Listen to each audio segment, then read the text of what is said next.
public beta in July. Keeping that very promise, the Cupertino giant has now unleashed the public beta of the latest iteration of iOS. So, just in case if you're willing to take the new add-ons for a test drive, this guide is for you. That said, let's get started.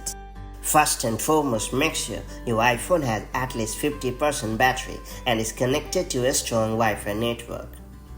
Also, make sure to fully back up your device without fail.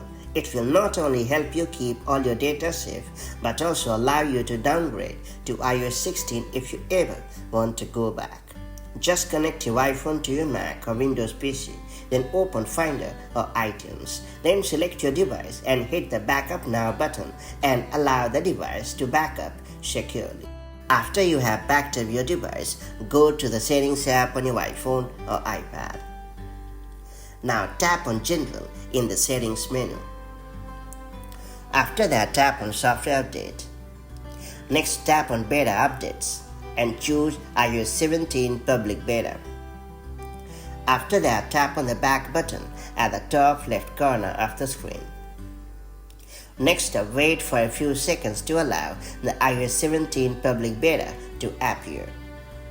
Then tap on Download and Install to start downloading the beta profile. When prompted, make sure to agree to the terms and conditions.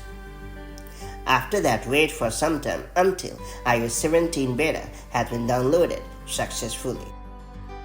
Once you have successfully downloaded the iOS 17 beta, head over to the software update setting and then hit the Install Now option to start installing the software. And that's pretty much it. So that's how you can download and install the iOS 17 public beta on your iPhone or iPad. Now that you have got the latest iteration of iOS or iPadOS on your device, take all the cool features for a long drive. If you found this video helpful, do like and share it, and I'll see you in the next video with more such handy tips and tricks. Till then, stay safe and have a great time. Bye.